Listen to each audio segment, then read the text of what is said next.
দর্শক, আপনারা দেখছেন যে একটি ভয়াবহ ঘটনা ঘটে গিয়েছে ফরিদপুরের সালথা এবং নগরকান্দা উপজেলার রসুলপুর, বিলনালিয়া, তালমা ইউনিয়নের বিলনালিয়া সহ কয়েকটি গ্রাম জুড়ে একটি কিন্তু প্রায় যে ঘটনাটি ঘটেছে আসলে সেটি একটি রোমহর্ষক ঘটনা। এবং আমরা দেখেছি যে এই মুহূর্তে যেটি দেখা যাচ্ছে একটি বেপরোয়া ট্রাক কিন্তু বেপরোয়াভাবে ট্রাকটি চালিয়ে যাচ্ছে। এবং যেটি জানা গেছে যে ঘটনার সূত্রপাত ফরিদপুরের সালথা উপজেলার বালিয়াগুটি বাজার থেকে, এবং সেই বাজারে এই ট্রাকটি বেপরোয়াভাবে একটি কয়েকজন ব্যক্তিকে চাপা দেয় এবং তারপরেই কিন্তু স্থানীয় সেখানে সেই ঘটনাস্থলে কিন্তু প্রায় 6 জনের মতো আহত হয়েছে, আমরা যেটি বিভিন্ন সূত্রে জানা গেছে। এবং এই ঘটনার পর কিন্তু স্থানীয়রা মোটরসাইকেলে করে তাদের এই ট্রাকটিকে ধাওয়া দেয় এবং এই ধাওয়া দেওয়ার সময় আরও বেপরোয়া হয়ে ওঠে ট্রাক চালকটি। এবং সেইখান থেকে অর্থাৎ বালিয়া বাজার থেকে রসুলপুর বাজার হয়ে নগরকান্দা রসুলপুর বাজার হয়ে তালমা ইউনিয়নের বিলনালিয়া বাজার পর্যন্ত প্রায় বিভিন্ন এলাকার গ্রামবাসী কিন্তু চাপা দেওয়ার ঘটনা ঘটেছে। এবং এই ঘটনায় কিন্তু অন্তত পক্ষে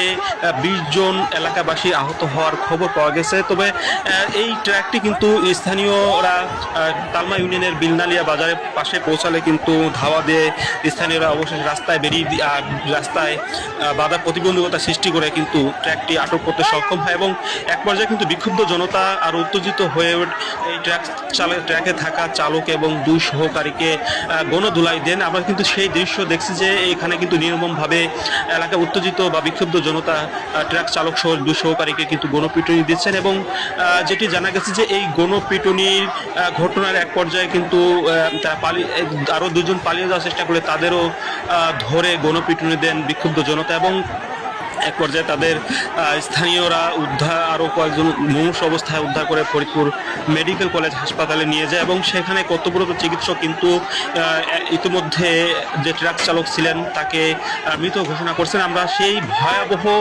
ঘটনার দৃশ্য কিন্তু দেখছি যে বিক্ষুব্ধ এলাকাবাসী সেই ট্রাক চালক এবং সহকারী যারা ছিলেন 3 ব্যক্তি তাদেরকে গণধুলাই দিয়েছেন। সেই দৃশ্য কিন্তু এই ভিডিওটিতে ফুটে উঠেছে। এবং এই ভিডিওটিতে বেপরোয়া গতির যে ট্রাকটি ছিল সেই দৃশ্য কিন্তু ফুটে উঠেছে।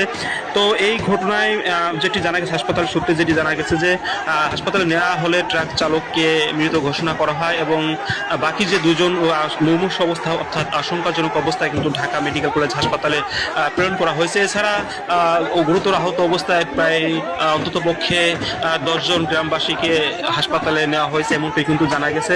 এছাড়া বাকিরা যে প্রাথমিক চিকিৎসা নিয়েছেন বিভিন্ন সূত্রে জানা গেছে। তবে